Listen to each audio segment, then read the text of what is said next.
Alright guys, last new material of the year, last new section is 11.2. We've got areas of sectors, circles and sectors, and a lot of this is things that you've learned in the past. For instance, area of a circle, which of course you know to be pi r squared, and this is one illustration of it using the formula for area of a circle. Think about a circle being cut like a pizza we have here. Well, you know the circumference is 2 pi r, so that's like all the crusts of this when you lay it out so that the wedges would match with each other. And then the radius is, of course, the distance from the center out. So there's your radius. So the area of this parallelogram is base times height. Well, the base is 2 pi r, and you got half of that, half of the entire circumference, because the other half will be up here. So 1/2 circumference is the same as pi r, and then you multiply that by the height of this parallelogram, which is r. So you essentially have pi r times r, which is one derivation of the pi r squared formula. So I thought you'd think that was neat. Using it is a lot simpler. You only have one variable, one unknown in the area formula, that's the radius. If you know the radius, you know the area, and vice versa. Alright, so the first one here, you've got, let's see, what's the area of the circle with a radius of 2.5? So my area formula, of course, is pi r squared. So we can just plug in r. And you got 6.25 pi. Now, that's the exact answer. Rounded. Let's see, you got these little calculators, big one in this section. You got 19.63. All right, so that's the area of a circle with a radius of 2.5 centimeters. And again, this is area, so you're in square units. All right, in part B, you're working backwards. Now you know the area, 113.1 equals pi r squared. And we can work backwards on this one. So divide both sides by pi. So 113.1 divided by, I'm just using calculator pi, and then take the square root of that. Alright, so now be careful on this one. Let's see, the radius works out to be 6, and so we don't want that, of course. We want the diameter, so don't forget on a quiz or on an SAT to double it. Alright, and that's in centimeters. Alright, so there you go. Pretty simple stuff starting out the section. Now let's turn it up and let's get into the good stuff here. Finding the area of a sector. A sector is just like a piece of pizza. It's a region bounded by 2 radii. So you got 2 radii and their intercepted arc. So all the space that's in between there. And just like last section when we had the length of AB was a fraction of the circumference, well, the area of a sector is a fraction of the whole entire circle. So right there, my friends. And what fraction is it? Well, you gotta know that central angle.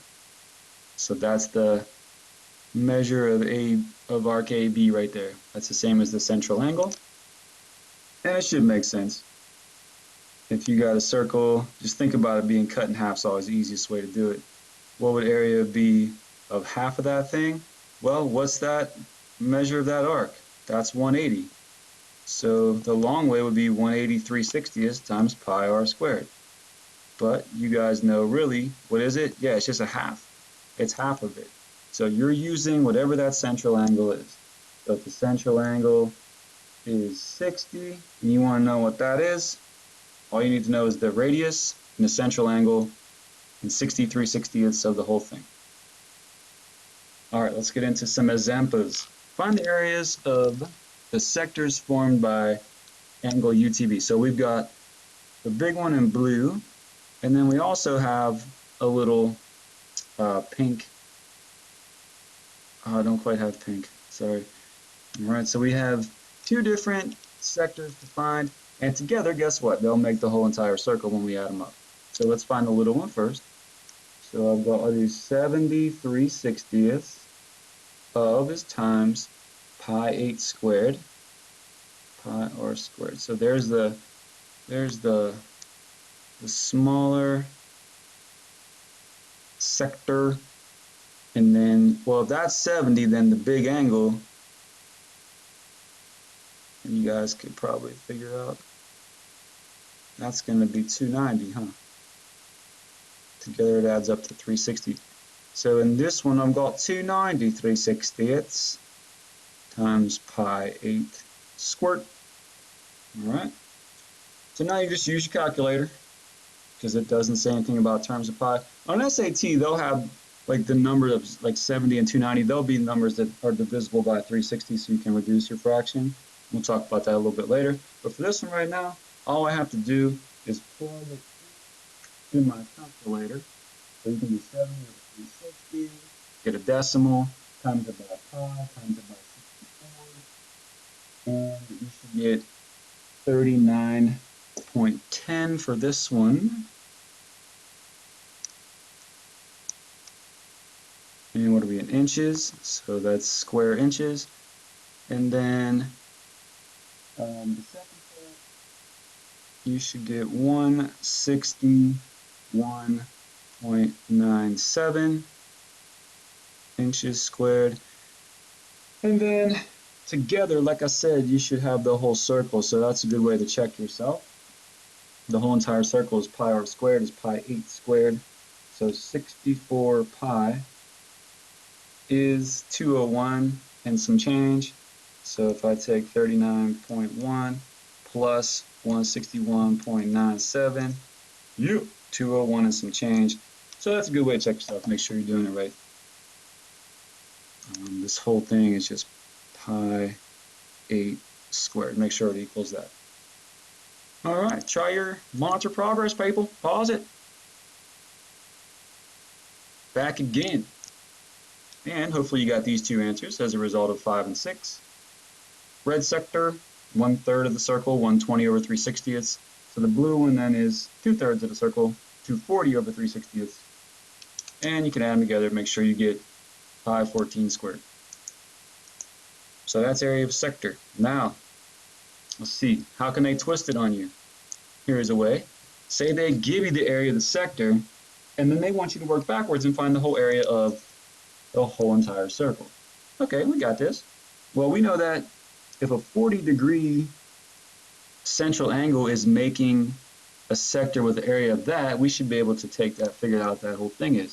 So here we go, let's use our formula. So we know that 35 would equal 43/60ths of the whole entire area.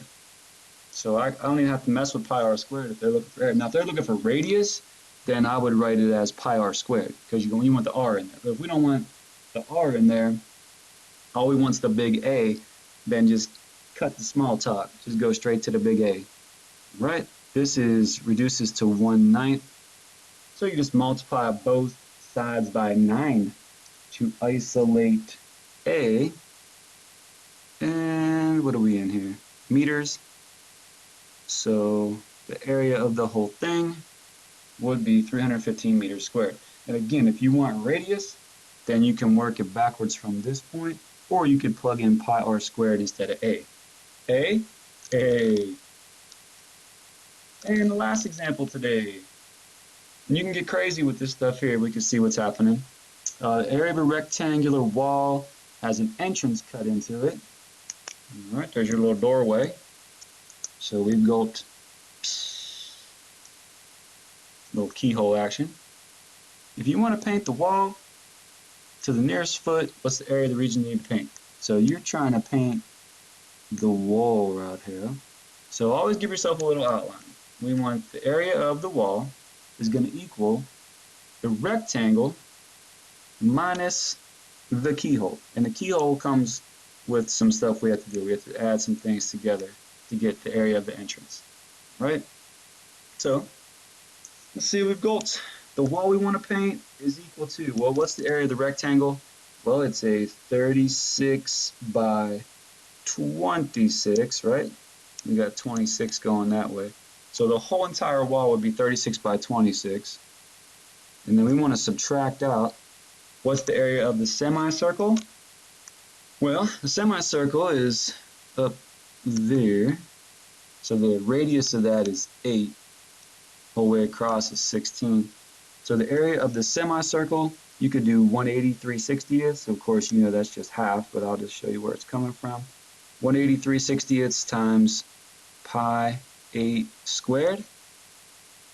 And then we want to add to that the area of the square, which is just a 16 by 16 square right there. So 16 by 16. So there you go. So now we just got to plug all this into the calculator. This is 936. All right. Let's see, 64 divided by 32 pi's right here. And then 16 squared is 256. So what I do in these cases, because like you'd have to distribute this negative and nonsense, I'm just going to get an actual number for what's inside my parentheses.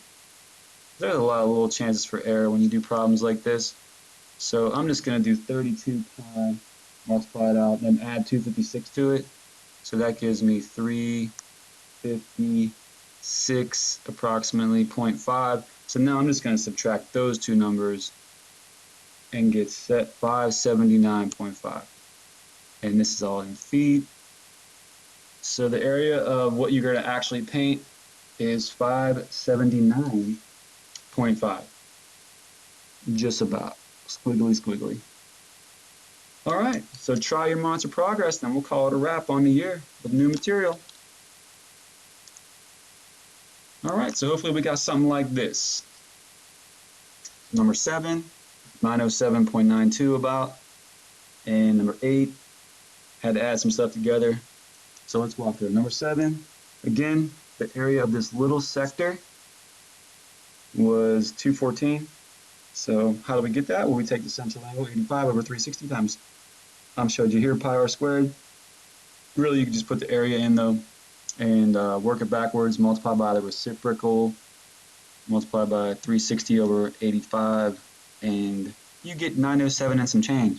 On number 8, you got two different things you got to put together. First is a semicircle. So there's your 180 over 360. And, ooh, that's better.